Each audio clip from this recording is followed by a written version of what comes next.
Bismillahirrahmanirrahim. Assalamualaikum warahmatullahi wabarakatuh. Welcome back to my YouTube channel. Jumpa lagi guys dengan saya Sinta Bella. Setelah sekian abad aku nggak buat video ya, sekian pekan aja sih. Sebenarnya aku kemarin sudah buat 2 video dengan konten yang akan kubahas hari ini, tetapi lagi-lagi setelah aku edit kena hapus tuh video. Ya udah deh, aku buat lagi masih dengan konten yang sama. Sebenarnya aku ingin sharing nih sama kalian hasil dari bacaanku dari bukunya Asgar Alil Engineer yang judulnya Hak Perempuan dalam Islam. Nih guys bukunya. Nah, di sini ada pesan menarik yang ingin kusampaikan kepada kalian mengenai konteks poligami. Tahu sendiri kan bahwa poligami ini sudah banyak yang menjadi praktisi, sudah banyak yang menerima di masyarakat kita, tapi masih saja menuai kontroversi.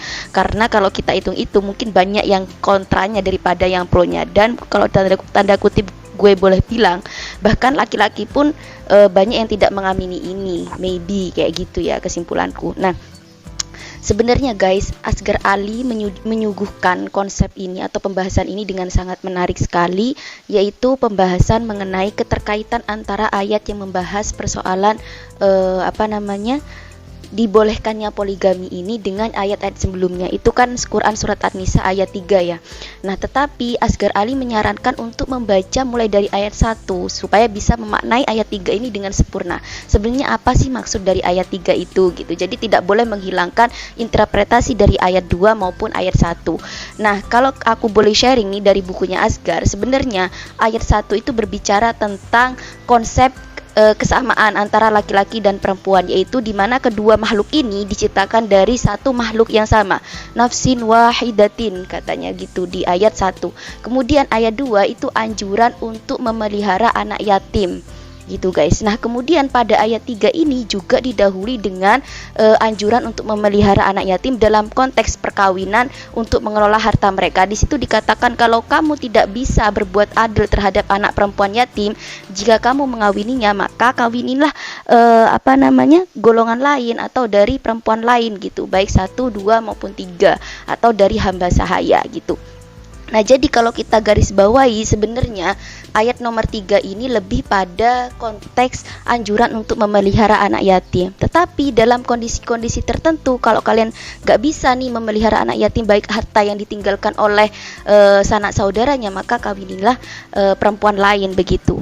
Nah, kemudian Sayyidah Aisyah juga berstatement dengan adanya ayat ini. Dia mengatakan bahwa sebenarnya dalam memahami ayat ini dengan pengertian bahwa jika pada pemeliharaan anak-anak yatim perempuan yang yatim khawatir dengan mengawini mereka tidak akan mampu berbuat adil kepada perempuan tersebut, mereka sebaiknya mengawini perempuan lain gitu. Interpretasi Sayyidah Aisyah atas ayat ini gitu. Nah, kemudian Asgar Ali menegaskan nih bahwa sebenarnya konsep sentral dalam poligami itu bukan kita mengawini 1, 2 atau 3-nya, tetapi bagaimana kita berbuat adil gitu, berbuat adil dalam keluarga atau perempuan yang dipoligami itu. Nah, ini Asgar Ali menyatakan bahwa ayat tersebut menegaskan keadilan merupakan konsep sentral dan poligami tidak dapat diperlakukan sebagai hak atau hak istimewa sebagaimana terjadi dalam sebuah masyarakat yang didominasi laki-laki. Nah ya, boleh berbuat adil, boleh berpoligami tapi dengan catatan adil, dan poligami tidak bisa diperlakukan sebagai hak istimewa kepada laki-laki sebagaimana sebuah konsep masyarakat yang didominasi oleh laki-laki. Nah, artinya dari kesimpulan Asgar ini kita mengetahui bahwa poligami bisa dilakukan pada kondisi-kondisi sosial tertentu.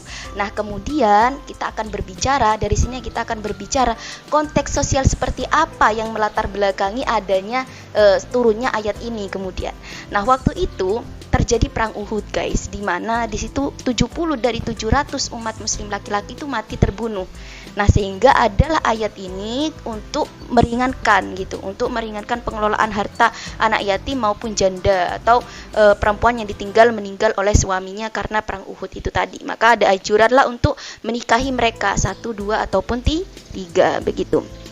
Jadi kita tidak boleh menyamaratakan dengan segala konteks sosial yang ada, apalagi dengan sekarang ya. Kalau dulu nih perempuan yatim maupun janda tidak bisa mengelola hartanya, tidak bisa mengelola harta itu kan juga dibarengi dengan akses-akses yang tidak diperoleh oleh perempuan untuk bisa ke publik, untuk bisa meraih pendidikan, untuk bisa jual beli sana sini, maybe seperti itu. Sehingga adalah anjuran untuk memelihara mereka dengan cara mengawini mereka. Gitu guys. Nah, sebenarnya ayat ini juga sebuah ayat reformasi gitu. Kenapa dibilang sebagai ayat reformasi? Karena waktu pra-Islam, periode sebelum Islam itu laki-laki menikahi tanpa batas, menikahi perempuan tanpa batas. Raja-raja sampai memiliki puluhan selir. Nah, kemudianlah turun ayat ini sebagai pembatasan begitu.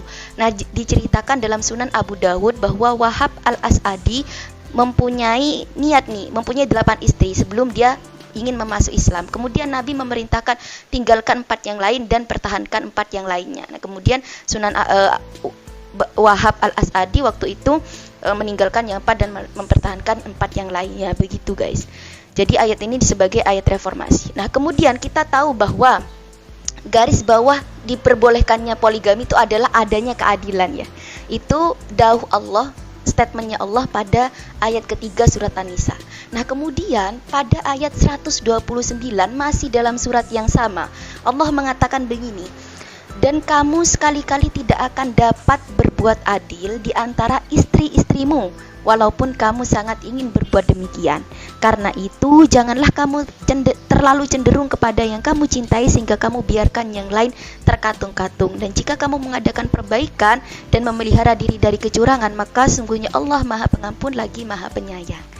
Nah, dari ayat ini kemudian kita tahu bahwa Allah pada konteks sosial tertentu, kondisi sosial tertentu memberikan keringanan, tetapi beliau juga menyatakan, memberikan informasi terhadap apa yang diutamakan oleh Allah, yaitu monogami.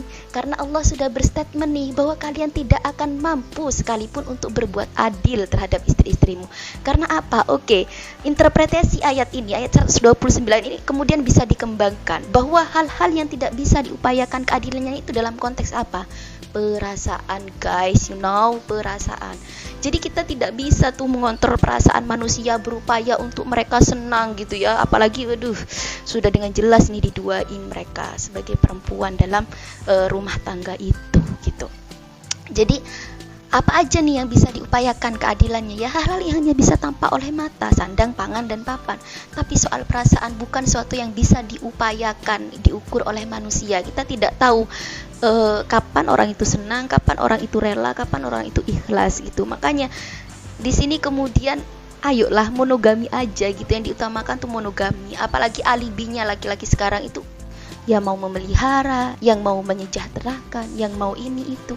Guys, you bisa melakukan selain berpoligami untuk menyejahterakan perempuan.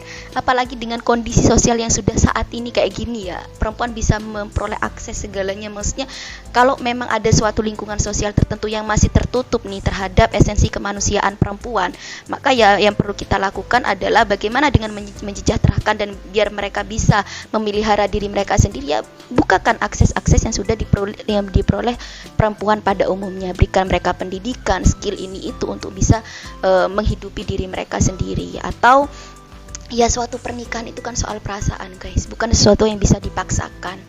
Ya, itu sih yang bisa aku sharingkan kepada kalian. Semoga mengandung informasi yang bermanfaat dan video ini benar-benar bisa tersampaikan kepada kalian, tidak mengalami dramatisasi lagi yang kemudian kena hapus lah ini itulah ya guys. Thanks for your watching. Semoga barokah manfaat. Jangan lupa like, comment, subscribe, and share guys. Bye bye. Assalamualaikum warahmatullahi wabarakatuh.